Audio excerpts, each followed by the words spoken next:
લક્ષ્ય ન્યૂઝ, એક નજર, એક લક્ષ્ય.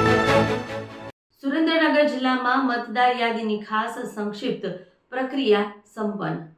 સુરેન્દ્રનગર જિલ્લામાં તારીખ 1/1/2026ની લાયકાત તારીખ આધારે યોજાયેલ ખાસ સંક્ષિપ્ત સુધારણા કાર્યક્રમ સફળતાપૂર્વક પૂર્ણ થયો છે. કલેક્ટર કચેરી ખાતે જિલ્લા ચૂંટણી અધિકારી KS યાજ્ઞિકના અધ્યક્ષસ્થાને માન્યતા પ્રાપ્ત રાજકીય પક્ષોના પ્રતિનિધિઓ સાથે બેઠક યોજાઈ હતી, જેમાં આખરી મતદાર યાદીની નકલો એનાયત કરવામાં આવી છે. જિલ્લામાં SIR 2025 પહેલા 14,81,991 મતદારો હતા. 19/12/2025ના ડ્રાફ્ટ રોલમાં 13,000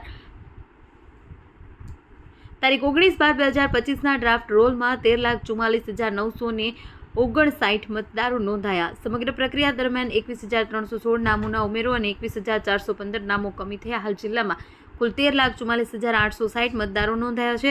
સચોટ અને પારદર્શક મતદાર યાદી માટે 5 ERO, 14 AERO અને 21 ADDARO ના માર્ગદર્શન હેઠળ 1,725 BLOએ પાયાના સ્તરે કામગીરી કરી યુવાનોની નોંધણી માટે કેમ્પ અને વોટર હેલ્પલાઇન એપ તેમજ NVSP પોર્ટલ દ્વારા ઓનલાઈન પ્રક્રિયાને પ્રોત્સાહન અપાયું.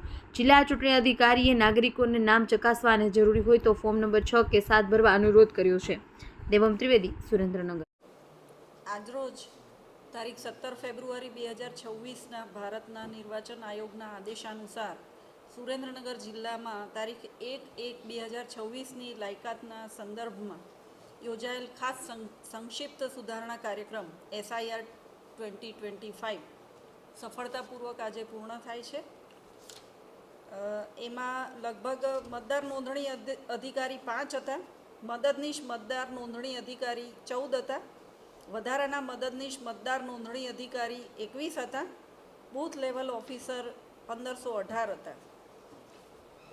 અને જે મતદાર યાદીની આપણે વિગતો મેળવીએ તો SIR 2025 પૂર્વે 14,81,991 મતદાર હતા. પ્રથમ તબક્કાનો ડ્રાફ્ટ રોલ પ્રસિદ્ધ થયો એ સમયે 13,44,959 મતદાર હતા. એ બાદ નવા નોંધાયેલ મતદારો 17,270 છે. સ્થળાંતરિત મતદારો 4,046 છે.